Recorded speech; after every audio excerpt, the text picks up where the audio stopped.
And it is my pleasure today to introduce today's presenter, Todd Snelgrove. Todd is a Leverage Point favorite. He's a global subject matter expert in value buying and selling. He's founding partner at Experts in Value, where he helps companies drive value strategy from ideation to financial realization by making sure that value is created, calculated, communicated, and most importantly, priced for. So for that, Todd, welcome.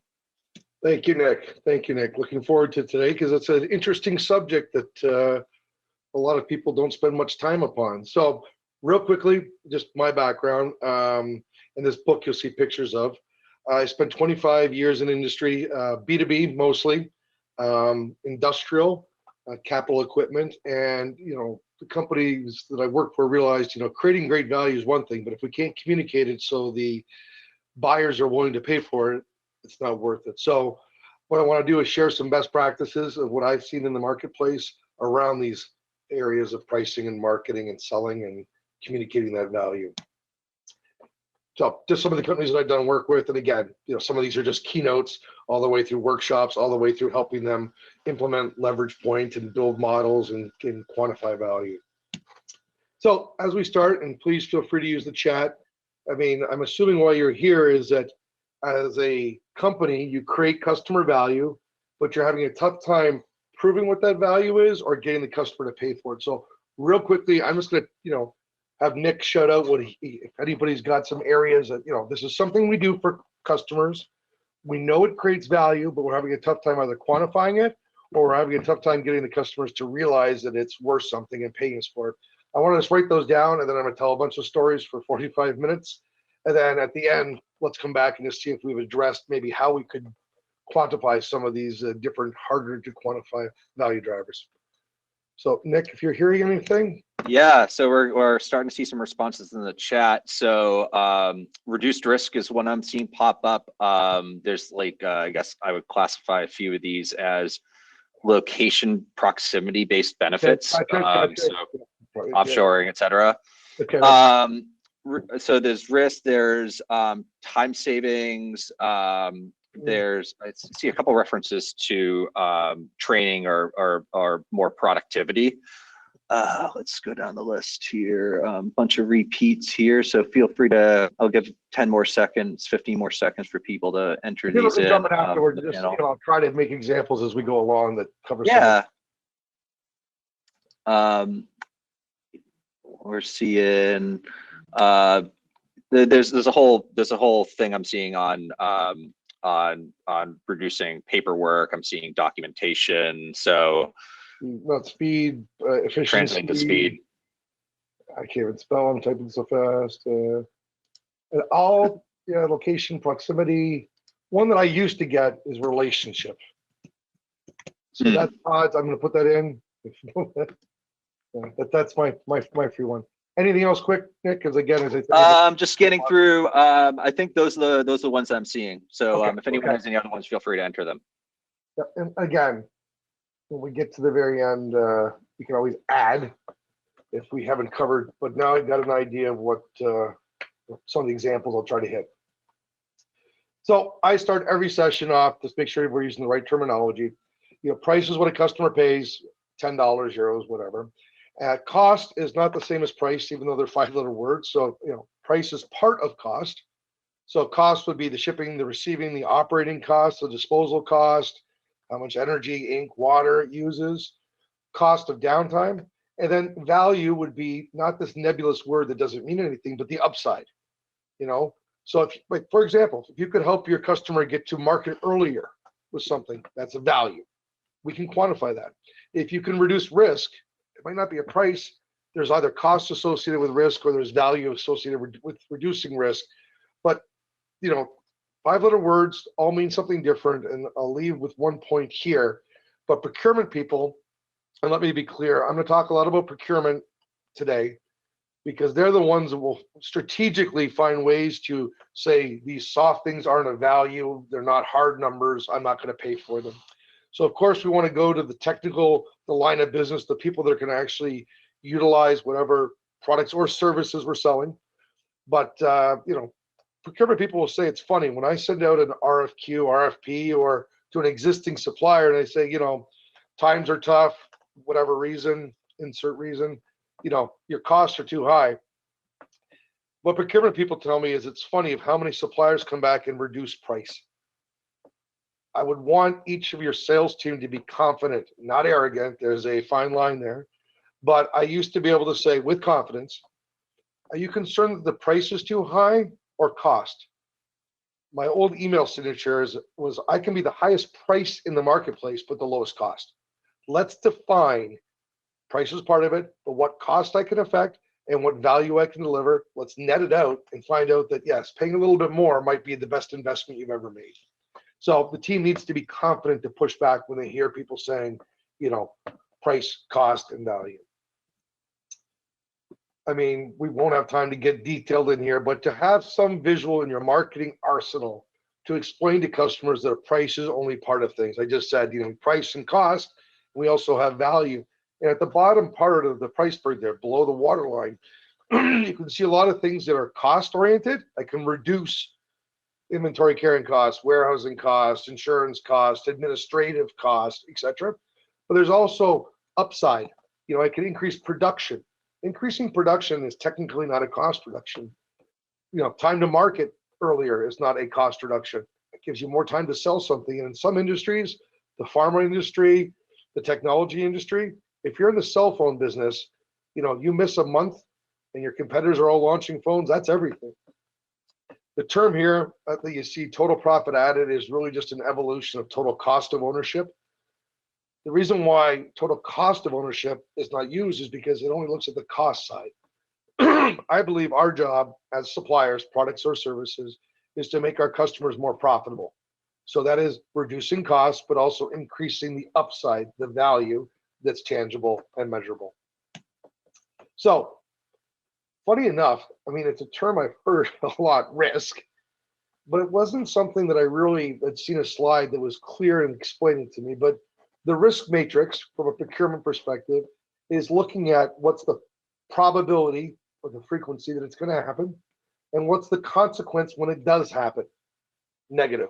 So if it's a low consequence, it'll cost me $50, and it's going to happen one time every 50 years, I'm probably not going to pay very much for it.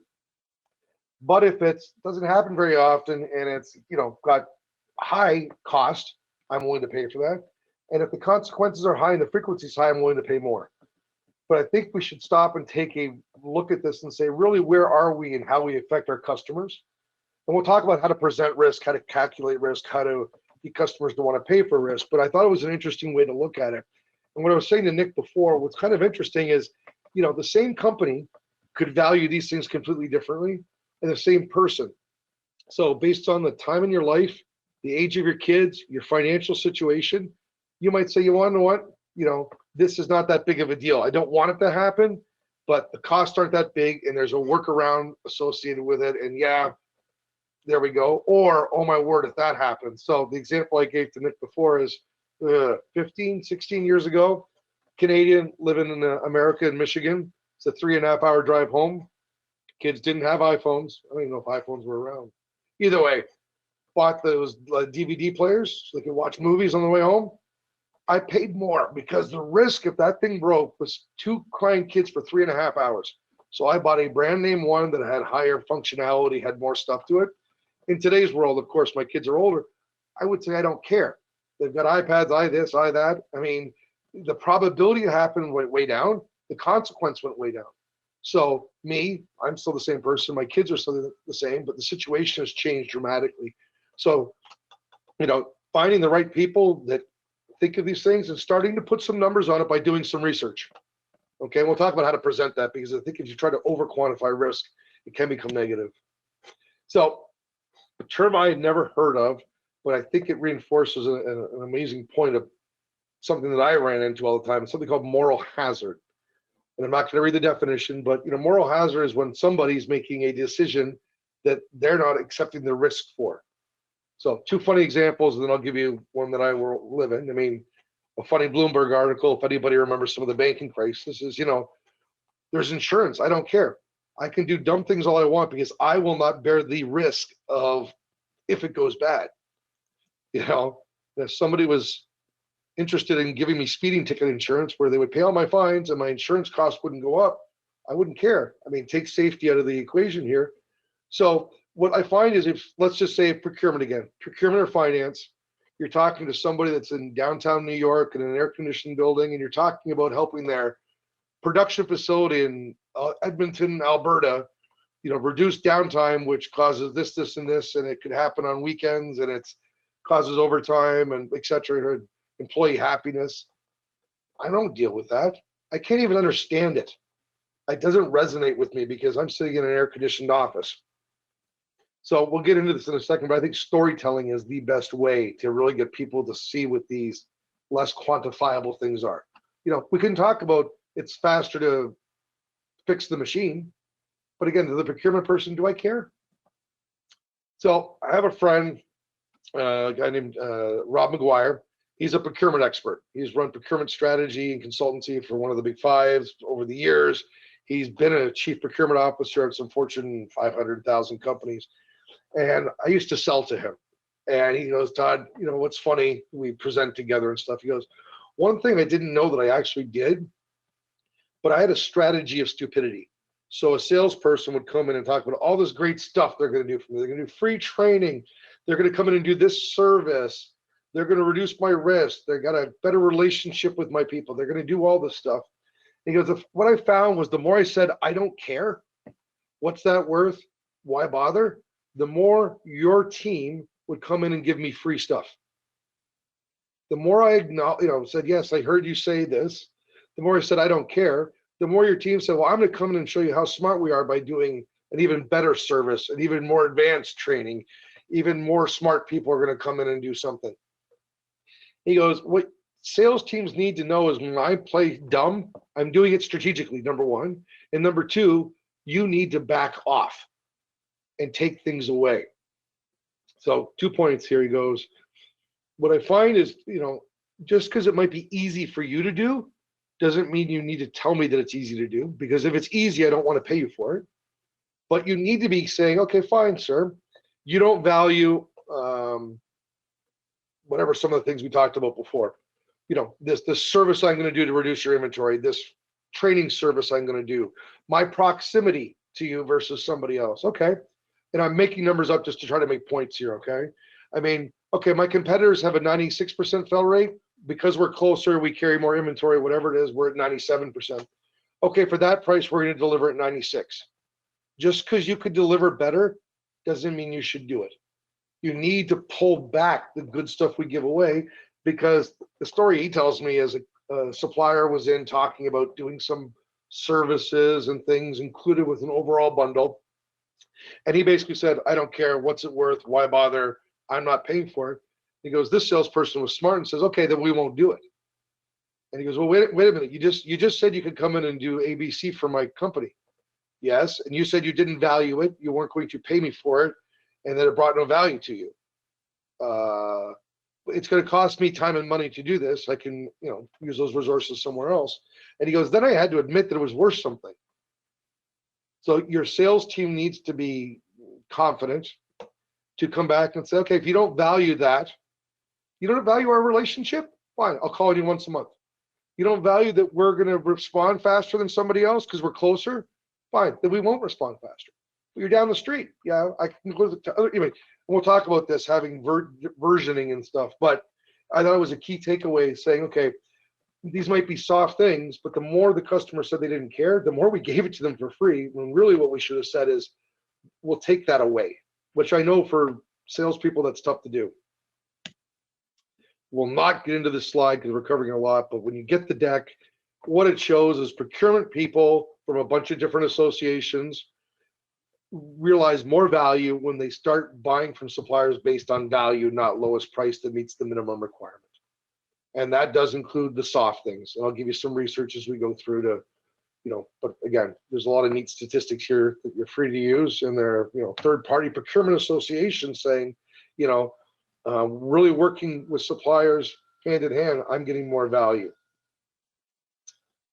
A term that I had never heard of, the technical term is the asymmetry of knowledge, but the curse of knowledge, and this, well, it's an old slide, but Marco's a professor, he's now at Harvard. And I just thought it was interesting, when we know something, it's difficult for us to imagine not understanding it or knowing it. So we find it very tough to communicate it. And I'll give you a true example of this. So 10 years ago, I'm in Europe. I'm at a chief procurement officers conference, and I'm trying to walk through this model of total profit added and all the different value drivers of cost, benefit, value, risk reduction, all these things that they should quantify, how they should quantify it. And I use the term, and you should, value, products or services. We'll stay with products just to keep it easy, that are more reliable. And the hand goes up. And I'm on whatever slide of the deck, and it's this gentleman goes, chief procurement officer of a Fortune 500. What does that word mean? And I remember walking towards the lectern to have a sip of water and to try to say, how do I take an engineering term and explain it to a finance person? Not being technical, but okay. So reliability means when you turn something on and when you want it to work, it works. And before I could say anything, as I was trying to gather my thoughts, the gentleman beside him, I think, or two over, stands up and goes, "That's the word that suppliers use when they try to overcharge you for something." And I started laughing. I said, "No, it's not." And then the professor that was running the conference came and goes, "Let me grab this one." And I said, "Okay." The point being is, you might know what reliability means. You might be able to put a dollar to what reliability means. To a finance person, I'm just using finance procurement, they might not understand it. So never use a word without explaining in dollars and cents afterwards by either telling a story or putting a calculation to it, because certain words don't resonate. They do not translate well. Last one, I'll stay here. We'll call it a marketing slide here. There are a lot of companies that you'll use the term that they're the premium service provider, the premium brand. My experience from procurement people is, I think I know what you're trying to communicate, that you're better, premium. What procurement people, at least the ones that have responded to me, have said, when I hear the word premium, they're overcharging me for a logo. That doesn't mean they bring value. So the same word, premium, to some financial people, and I'm talking big companies here, that's a negative word. I'm not paying 10% or 20%, Todd, because your company is the premium supplier. You have a logo. You've been around 100 years. Those don't bring me anything. Okay, well, what I meant by premium was, okay, and then we get down into the how of putting some dollars to it. So somewhat, another learning for me over time is, especially when it gets to these softer, tougher things to quantify, we need to use other skill sets. So Aristotle, supposedly he gets credit for saying, there's three aspects to a presentation, an argument, a discussion. And I've always focused on the logic. If I can sit in front of a drawing board and go, wait a minute, this does this, which equals this, which means it's worth this. Like, what part of this is a better deal for you, even though the price is higher, do you not seem to understand? And, again, less time, less labor, increase this, whatever that is. But when you get into things that are less quantifiable or that can start a real argument because you become threatening, these other two aspects I think are extremely important. The credibility in the person that's doing the discussion. Do they resonate? Are they giving examples that are realistic? Do they have their research that's third-party referenced? Because that's what's going to give me, okay, this person knows what they're talking about and really makes me feel comfortable. And I think more importantly, and we'll cover some examples more in this, but are they giving me stories that I can relate to and understand? Risk. It's a word I've heard, I understand it. And I'm going to give you a way to quantify risk, an example, but that I tried to walk through this, but saying, buying offshore is more risky, so you should pay me 20% more. That in a vacuum probably won't work. If you start telling stories of what could happen, what happened to somebody else, what it was worth. So these are two other aspects, and I just think it's one thing that companies should focus more on: role playing with their teams, people getting their own stories, stealing somebody else's story, customizing it for themselves, sharing those stories, because I always thought logic, numbers are numbers. Some of the stuff, we got to do some pricing ideas, but some marketing ideas to get people to put value to it. So LPP, low price players. And in my old world, you would say, well, that's more risky. And some of my colleagues, the way they would quantify risk is they would say, we've been around 110 years. And the procurement person would say, the other guy's been around 50 years. Once you hit, depends on the industry, 10 years, 50 versus 100. And the procurement gentleman laughed at me and says, actually, I might prefer to buy from the 50-year company versus the 110. I said, well, my colleagues were trying to explain the longer you've been in business, the less risky it is. He goes, the way I'm taking that is less creative. The younger company probably has more creativity than the 110-year-old behemoth. Boring. So same scenario, the way he heard the value proposition was different. So let's give some examples here. It's very old, but we all would remember, but have heard the IBM story. Nobody ever got fired for buying IBM. And Rob, this procurement gentleman, said he would actually say to customers sometimes, you want to be the person that got fired for buying, I'm going to make this up, paint, accounting services from somebody that's, 3 time zones away and has only been in business for 5 years. And I mean, that seems like, a small risk for, a lot of risk for a small reward. I'm not saying we should all do this. I'm just giving examples. There's different research on, should you be talking about how you can help a customer reduce pain or add gain? And I won't go through the whole academic and research behind it, but I find a lot of companies just focuses on the pain. I'm going to reduce risk. I'm going to reduce time. I'm going to reduce inventory. I'm going to reduce the whatever it is. What you find is that a lot of customers start to it doesn't resonate with them anymore. So a professor that used to be at Kellogg, who's since retired, Jim Anderson, said to me once, and it's in one of his books, if I got all the reductions or pain reductions or whatever you want to call it from all my suppliers, I'd have no cost at all. I stopped listening to people that their whole value proposition is reduced. And I don't remember the number, but he said, I can reduce this, I can increase this, I can improve that, I can change this. If you use different, adjectives, I might stop and listen. But if your whole value proposition is reduced, people will stop tuning out because they've heard the word so many times. So have a little bit of reduced, have a little bit of improve, and then you can add in these other terms, and we'll give some examples afterwards. And I think Nick made a point to me earlier. It all depends who you're talking to. A procurement person might only care about reduced cost, where production or sales might want increased, pipeline or increased production or increased margin. I'm just saying using the same word over and over again to get people to stop thinking and rationalizing.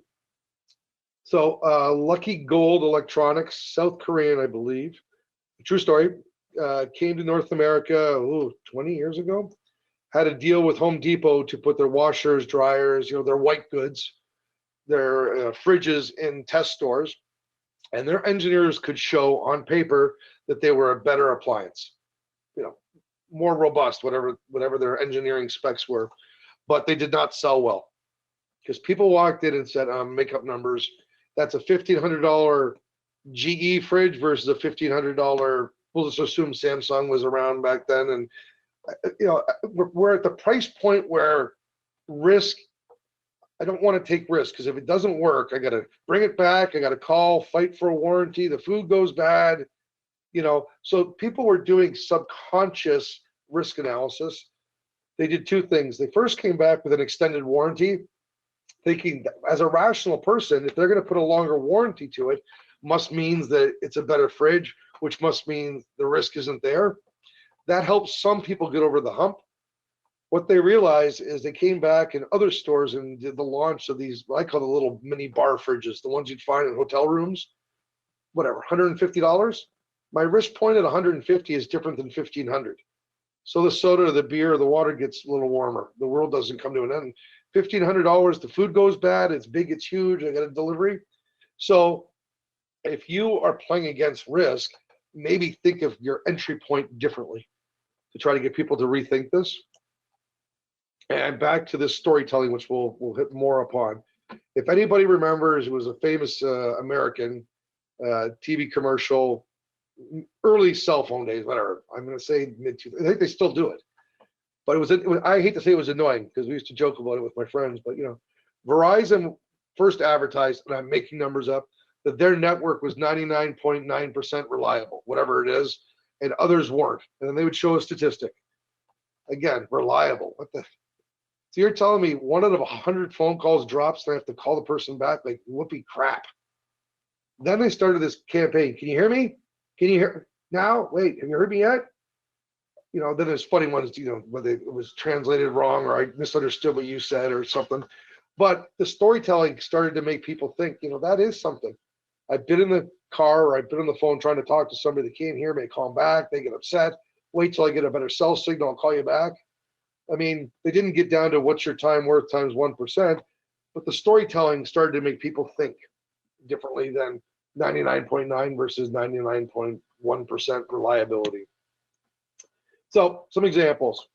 I believe we have a mixed audience from Europe or North America, but I'll tell my European story here. But, you know, in both markets, we've got the full service legacy carriers versus low price, low cost carriers. And in most sense, the, you know, legacy carriers will say, well, we're full service and we're more reliable. We've been around longer, we're bigger, and we don't nickel and dime you. Well, I'm not sure that's true. Now they're all charging for baggage and upsells. So true story, back to my storytelling situation. So in Europe, for those of you that haven't dealt with this yet, there are 2 low price carriers. They have low cost, but they translate that into selling at low price. I believe they're both UK. I think one's Irish and one's UK based. But either way, I used to spend time in the London area. Once in a blue moon, I would leave there and go to Paris for work. And this Rob McGuire gentleman, you know, he had a place at Paddington, which has the high-speed train to get to Heathrow. And we had it down like a lock. You know, it's Thursday, it's whatever, 3:30. We can be at Paddington by 4. What time's your flight? 6. The train runs every 15 minutes. It takes 15 minutes to get there. I'm within Europe. I don't check a bag. Well, again, because of my status, I could run to the front of the line. I got 30 minutes to have a beer with you. And one day a colleague said to me, he goes, look, you're just going to Paris. And he should have said, take the train, but he didn't. He goes, why don't you try? And I can't remember which one it is. It was one of these 2 airlines. And I said, you want to know what? I'm flying for 1 hour. I don't care about comfort. Jam me in there. It's 1 hour. You know, I might as well save the company money so I can spend it somewhere else. So we finished the session downtown. It's a beautiful sunny day. What time's your flight? I'm flying out of London Airport. What are you doing? Oh, damn it. You're flying out of Gatwick. We don't have time for anything. You got to go now. So option A was flying out of London to get to Paris. What turned out to be is I had to get out to Gatwick, which at the time there was no realistic public transportation. I mean, you could take a train and then walk, and then, I mean, again, I was in a rush. I believe he had to pay 70 or 80 pounds because they didn't take credit cards back then to get a black cab to get me to Gatwick. Get there, whichever airline hit me with, you know, baggage fees, check-in fees, this fee, that fee. Then I get on the plane and, you know, I'm thirsty. Can I have a Coke or Diet Coke? Whatever, 2 pounds or €2, whatever it is, whatever. Get my credit card, pay that. It's an hour. Who cares? Land. Welcome to Paris. I look outside. I'm like, this doesn't look like Charles de Gaulle, the big airport I'm used to getting into. No, we're at the tourist airport, Orly. How do you get, you know, so I say to this French person on the plane, how do you get from here downtown? Well, there is no public transportation. You can rent a car or take a cab. The cheap flight cost me approximately 3 times as much as the most expensive flight. That's a story, that's a video, that's a 1-page white paper. Have you thought about all these costs?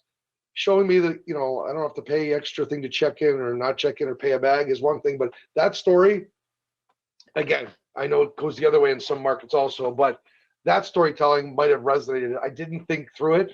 I never even realized it. So this is Tesla's newer, Tesla, you know, I think we all know the electric car company.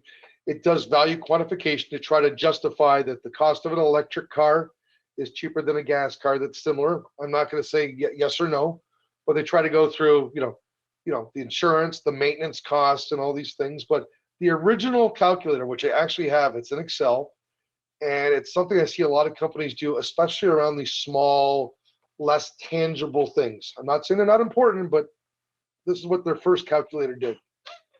I'm gonna say there was 14 value drivers. Number 12 was time savings, not needing to gas a car. That was the messaging, what the exact words were. It takes 4 minutes to gas up a car. You gas up a car once a week. So that's 16 minutes a month. All I could ever just laugh at was focusing on trying to quantify 16 minutes a month. You're trying to sell me a car that's $20,000 more, and we're talking 16 minutes. And I think version 2 was, it's 4 minutes to gas the car, but you need to find the gas station. Okay, well, now I need to find a charge. I mean, when you get into the minutia and you present it on a number that doesn't resonate, it loses its impact, and the rest of the business case goes away. So Nick and me were talking before, just as an example, you're working with a huge company and you can reduce there's 1,000, we'll just say procurement people, just as an example, and you could save each person 5 minutes a day. The unit of measurement of 5 minutes doesn't resonate. Most people would say 5 minutes, that's a longer lunch, a cigarette break, an extra coffee to talk to somebody. You could say, well, 5 minutes, and I'm making numbers up quickly, that's 2 head counts a year. It's the same thing, assuming that 5 minutes can be converted into head count, but that means something. So understand the unit of measurement, and when you're stretching, be really careful. And I'll tell you another story in a minute. Just real quickly, the newer version, and I think the version I've got here, they talk about time savings, and I got to it, I started laughing when they still have this in there. No, the time savings now was, in certain markets, you can be in the HOV lane if you have an electric car, not a Tesla, but an electric car. And I'm like, no way. So I'm originally from Toronto. They've got the HOV lanes now. You're telling me my daily commute could go from an hour each way to 30 minutes each way, saving me an hour a day times 5 days? Holy crap. I mean, that's 250 hours a year. That's 6 weeks of work. That's me getting home on a Friday. That's me getting to this kid's game. So the example was time savings was a stretch. It turns out time savings, when they rethought it or things evolved, was worth a lot more.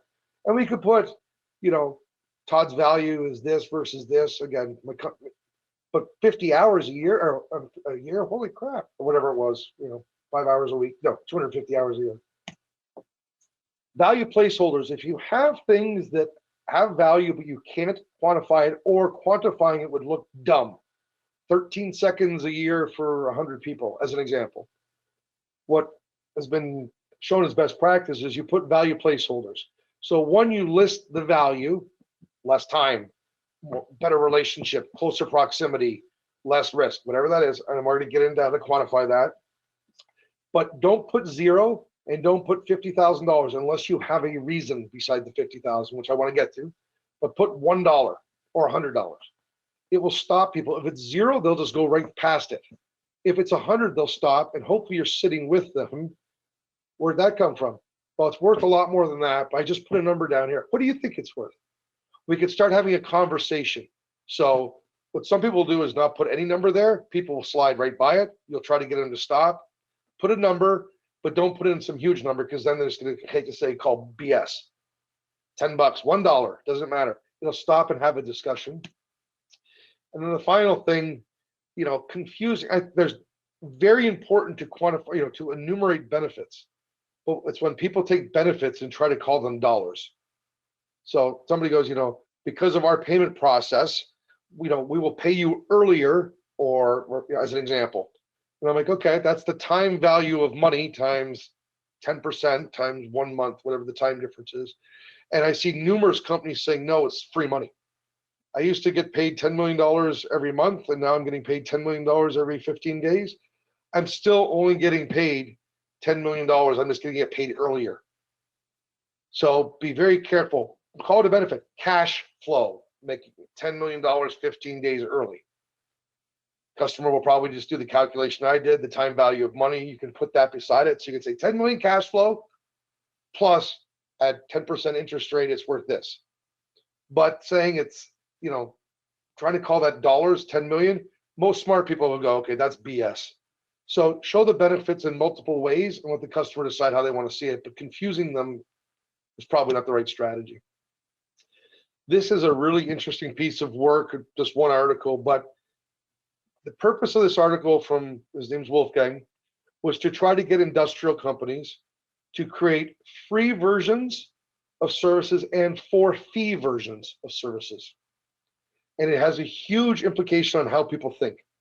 So let's say, we'll use training. I do training. It's free. All my competitors do training. How do I charge for training? What's the value of training? Even if I can't quantify the value of training, and I think there's a way to do it, we'll talk about it at the end if people are interested, is to say, you want to know what? The free version, we'll talk about if it should be free, but 30 minutes, 20 PowerPoint slides, Todd gives overview, free. 3 days, train, 3 consultants, hands-on exercises, test at the end for a fee. Product design, pass or fail, free. Product design, where could you improve? And it's delivered within 1 week. The other one's 30 days. I can take every service and make a free version and a for fee. Think of Amazon. You want free shipping? You pay for it, whether you pay for Prime membership or not. I can take shipping and make a free versus for fee. When you get to the intangibles, that's the best way to say, okay, you want to know what? Fill rates, relationship, time responsiveness, free testing, free engineering support. Free engineering support, there's a free version, but there's a for fee version. And again, these are just getting away that, what some people have done. 2 great articles. It also stops what's called value drains. If you start putting numbers to things, you'll find a lot of companies will say, you want to know what I prefer? The faster version of it. So it's the same version, design testing. One's just done quicker. Well, even though you're my big customer, Mr. Customer, that's for a fee. One company I've worked with said to a customer, we started putting prices on all of our services. There's free versions, there's for fee versions, but you want to know what? I'm going to give you, I don't remember the exact number, 1% of your total buy that you can use towards services. After that, you're paying for it. This company was notorious for changing delivery schedules. What's the value of delivery schedule? Hey, send me those early. There's a value to this. So once they started charging for it, they started changing the customer's behavior. Another thing that every company should have is a list somewhere of trade-offs, negotiation things. If you want this, then this is what I'm going to ask for in return. It's always not more of a discount or better payment terms or more market share. But, we talked about trade-offs before. If suppliers are going to keep delivering them for free to procurement people, they're going to keep taking them. So the example here is, it's an amazing example. Think you're going to go to a store, Whole Foods in North America. You go to some boutique store, and you're going to walk in, and they're going to have a person giving away samples, and they're going to offer you a free Hershey's chocolate kiss, or ask you to pay 13 cents for a Lindor truffle. Okay. And on the right-hand side, you can see that approximately a Hershey's Kiss is worth 5 cents, and a Lindor chocolate's worth 50 cents, 55 cents. So when I say free versus 13 cents, 56% of the people just walk by. I don't want a chocolate, I'm in a rush, whatever, but 44% of the people buy. But when I'm given a free option, 31% of the people just took the free Hershey's Kiss. Then they did the exact same study, and they said, well, we'll charge 1 cent versus 14 cents. Okay, free versus fee, but now we're going to put a small number here. Now we see that 62% of people chose neither. So 56 chose neither, first of all, now 62. So 6% more people said, I don't want because of the 1 cent. I don't even want those people buying my stuff. I mean, they're just taking it to give to somebody someday or to throw away at the end of the day. Nick and me were talking earlier about trade shows. How many people walk by a trade show? Free, take it, and you know what's going in the garbage, probably before they even get to the hotel. But when they charge 1 cent versus 14 cents, look at how it changed the behavior. It's the same chocolate. Now, once you charge me, I'm probably going to do something rational and go, wait a minute. The Hershey's Chocolate Kiss is only worth 5 cents. So I get 5 cents of free value, called utility on the right. Now that you charge me 1 cent, I'm getting 4 cents. But the truffle is worth 55, so I'm getting 42 cents value or 41.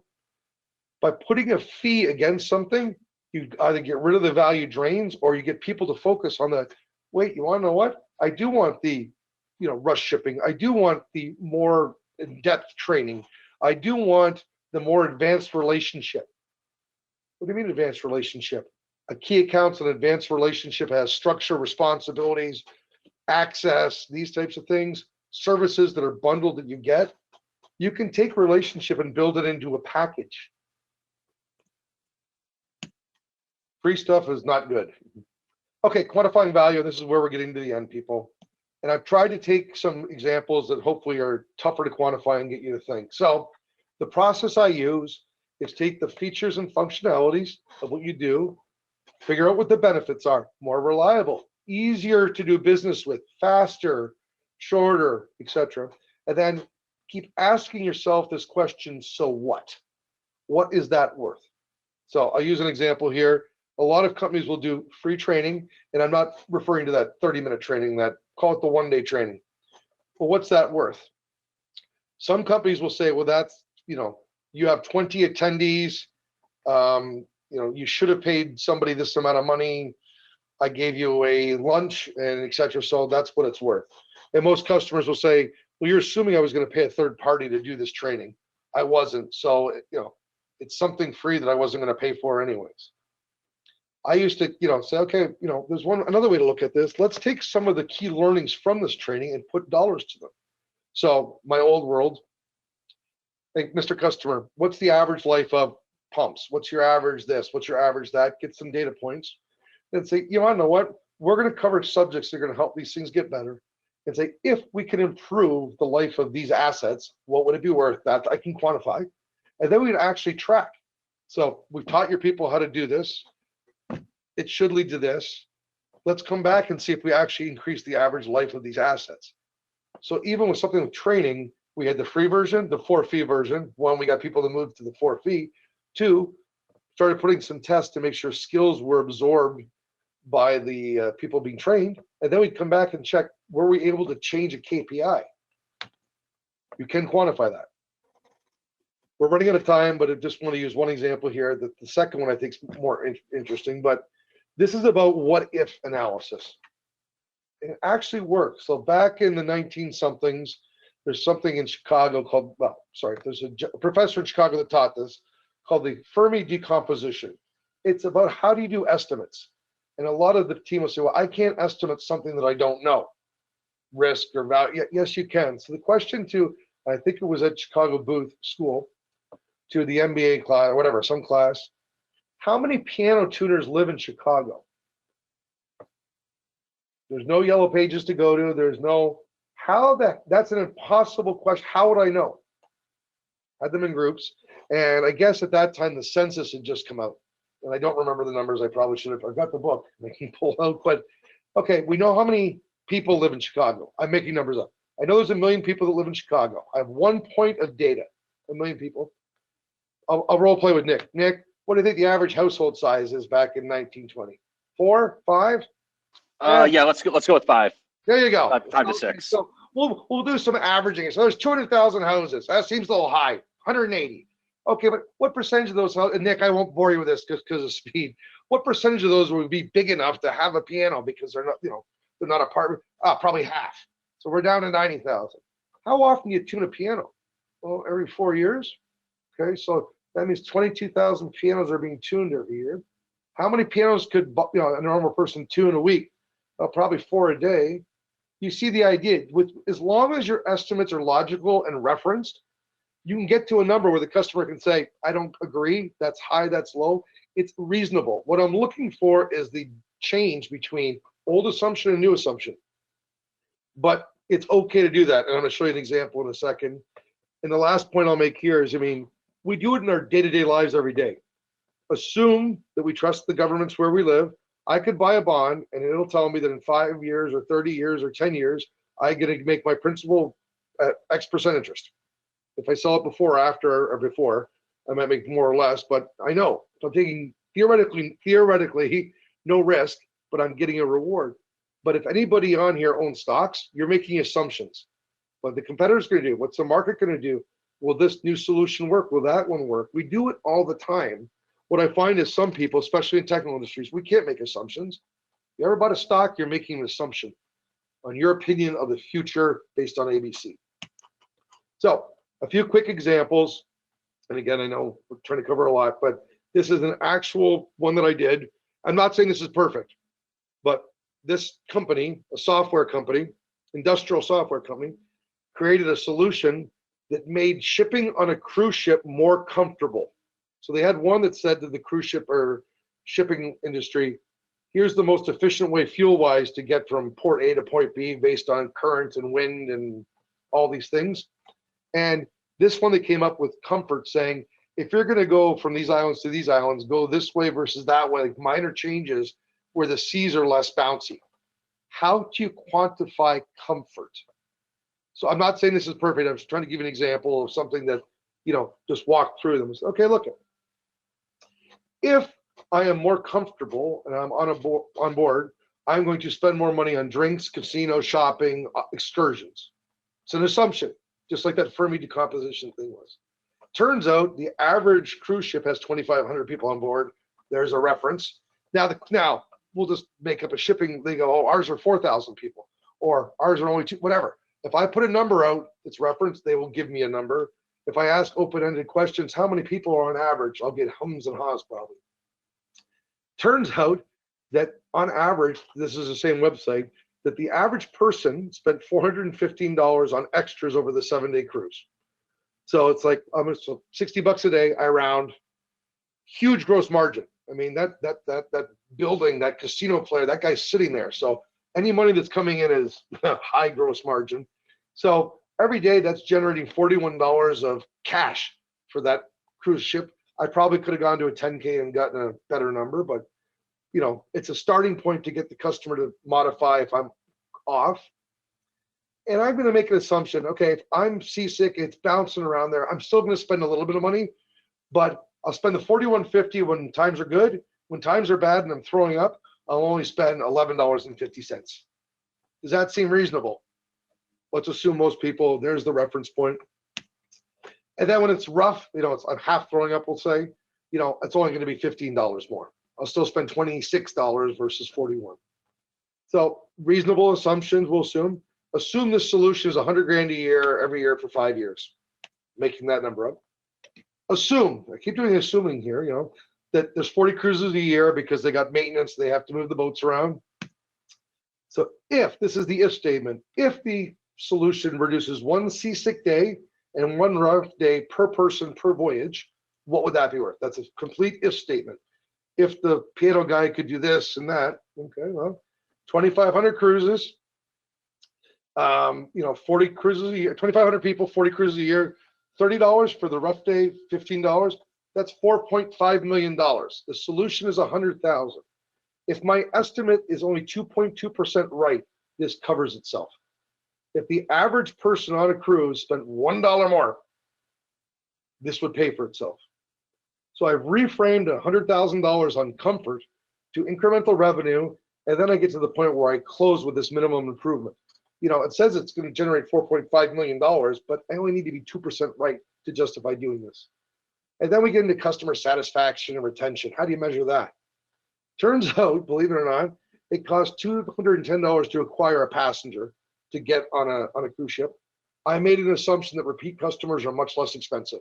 I do not have a study at this point to reference this, but if you're an ongoing whatever customer, you're probably much cheaper to get back on the boat than the first time. So, again, won't go through all the math, but again, I mean, you need 100,000 passengers, you're spending $21 million marketing to fill your ships up. You're telling me you shouldn't spend $21,100,000 to say my ships are less seasick. I'm not a marketing person. Somebody's got to find a better way to say that, but more comfortable. But what does comfort mean? If anybody's been on a cruise that got seasick, they'll be like, holy crap. One example, buying offshore. I know we're running out of time. So customers, so this one slide has 10 slides behind it. Each one of these, I've tried to just put the high point in here. Longer lead times. And this is somewhat research, people. So we'll just say Vietnam. I'm sick of bashing China. Or India. Pick somewhere. We'll just say from Asia. If I'm buying from there, there's going to be longer lead times. And it turns out it takes 60 days minimum for the boat to leave the port and pick one of these countries and get through customs here. So look at, if that's 60 days, that's 2 months out of the year, plus I need 1 month to have normal safety. Either way, you're telling me that 3 months of extra stock is 25% of the year. So how much do you buy a year? A quarter of that is tied up times the cost of capital. Well, and we can argue they only pay when it happens here or there, but I mean, okay, what's longer lead times? I can put $1 to that. Risk, shipping cost. There's something called the Baltic Dry Index, and that's what it is right there. And you can see that it peaked out at 12,000 a container, and now is down to 2,000-ish or 2,200, but it's trending up. All the experts say it should go back up to 4,000 or something. This graphic probably should be updated, but there's a link to it. The reason why, just it's not boom bust COVID type thing, but in the old days, North America would send a lot of our recyclable metal garbage to Asia, and they would send it back, the containers full of Barbie dolls or products. Turns out now they won't take our garbage, so a lot of the containers are going empty each way. So container companies are getting paid. You're taking a lot of risk in shipping. You might lock in. It's a spot index. This thing changes every 30 days. So it's probability times consequence. Okay, I put some numbers here. Show me where I'm wrong. Shipping cost, demand changes. People like purple this year. Somehow people buy a bunch of our stuff. Either I'm going to put it on a plane, and that's going to cost me a ton of money, or I'm going to miss the order. And if I miss the order, I'm either going to lose sales, upset customers, or pay stockouts, penalty fees. The slides that are backing this up, Nike missed their earnings, Peloton missed their earnings because they weren't able to react. So it's not just theoretical type stuff. It's, how much risk am I taking to get involved in this? There are research reports. I've got a great one on automotive from North America, but the slide has all this. But if you're trying to get engineering customer support and you're trying to call 12 times, we've all done it. The 10 o'clock webinar we're supposed to be on for this customer. The time zones, the language barrier, the holidays, when people are available. What's that worth? Currency cost. And I just had the Vietnamese baht in here. The pundits say it could spike or decrease, depending on how you want to look at it, 30%.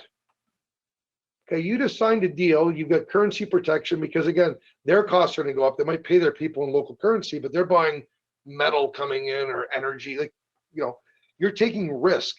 If I'm buying in dollars and selling in dollars, I'm not taking risk. If I'm buying in one and selling in the other, I'm taking risk. And even if the customer allows you to pay in US dollars, that's hedged in there.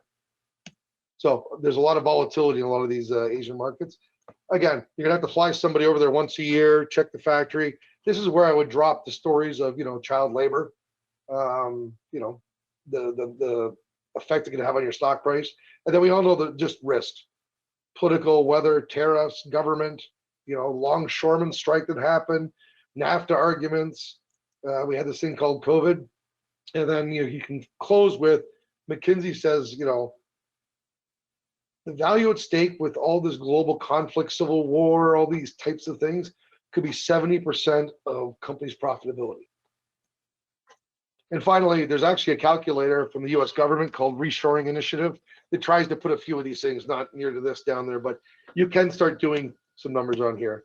And my last example is, you want to know what, I'm going to skip this one just from a time perspective. Yeah. So we'll get to the closing slides here. So, one thing is using pricing models to get people to think differently. So let's assume you're in the entertainment industry and, people are saying your prices are too high. This is in Spain, people going to comedy clubs, they jacked the prices up to raise taxes. Things went down 2014, I think it was. So we need to change the pricing model to align with the value we're bringing. What's the value? Laughter. How do you quantify laughter? I will not show the video, but if anybody wants it, or you can go Google it. They said, and I'm going to make up numbers, the old ticket was 22 euros to come to a comedy club. Now they said it's free. But every time you laugh, you pay 0.20 euros or 20 cents or whatever it was. And they put little iPads in front of everybody. And every time you left, it ding, ding, ding. Average revenue went up like 20%. People were happier. They changed the pricing model to align with the value of laughing. Like, to me, this is one of the best examples of somebody very creative. I said, okay, and they changed the pricing model. We will not go through everything that's going to pop up on the right, which is the reasoning behind this, but I want you to have it in the slides that Nick will send out. I mean, paying by the hour for value is probably not the right method.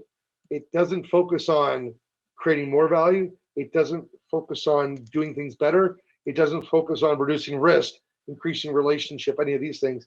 It's very tactical. It's actually negative. The purpose of this slide is so you have it in your deck to use with customers and say, wait a minute, if you're trying to take everything I do and put it down to a per the hour, it's probably not in your best interest. And this is an article written from a chief procurement officer of a Fortune 1000 company, my old chief procurement officer.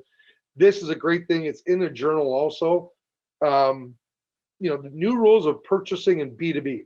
On the left-hand side, price, quality, delivery, meet it, don't exceed it. I'm going to hammer you. I don't care about soft factors. Then my favorite part, relationships with suppliers. The first time he said this to me is BTI, BTU. And I said, Boinga, what do you mean? Bring them in, beat them up regularly. Never let them think they're doing a good job. Constantly yell at them. Short-term, tactical, He said he's evolved. His consulting clients have evolved. What he did in industry. I'm going to look at quality, cost, delivery, innovation management, total cost, value, performance-based contracts. I'm going to think about sustainability, risk, agility, innovation. I'm going to look at collaboration. I'm going to start looking at these things. So if a customer is focused on the left-hand side, use articles like this or these slides to say, hey, best practices, these other things to start taking into consideration. You're going to see a bunch of the research that this is all referenced on is from some big name associations and procurement people and governments. And my closing thoughts, which I just put down, be careful what terms you use because how the customers will understand them.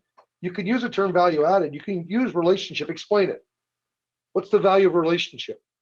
Mr. Customer, we deliver on average $1.2 million of value to you per year in savings, improvements. We've done it for the last 3 years. We quantify it. We've got this great tool that we use.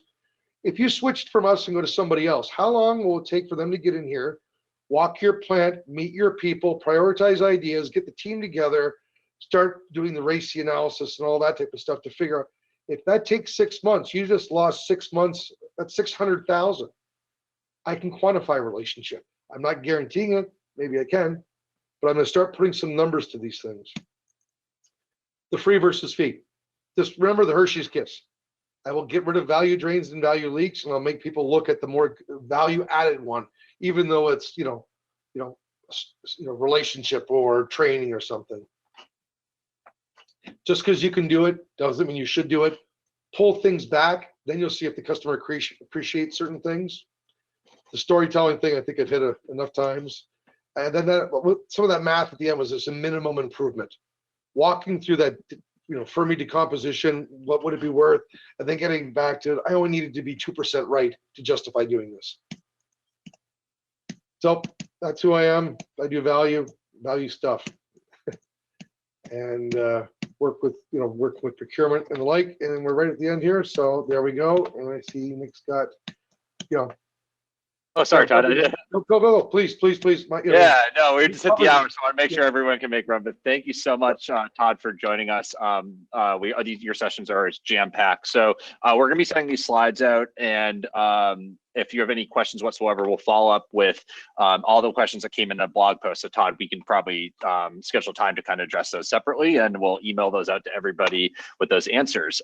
Really fast, this is going to be the last webinar of 2023. So thank you all for joining this session and the sessions that came before it. We're doing a pre-registration, the exit survey for our 2024 series. We've got Joanne Smith, Mark Stiving, and more lined up. So you can sign up for a demo of Leverage Point, sign up for Q1 2024 webinar series and the exit survey, which you'll get when leaving the session. So thank you everyone for joining us, not just today, but for the rest of the year. Thank you, Todd, for an awesome session on this really important topic. And from everyone here at Leverage Point, have a great end of the year, and we'll see you in 2024.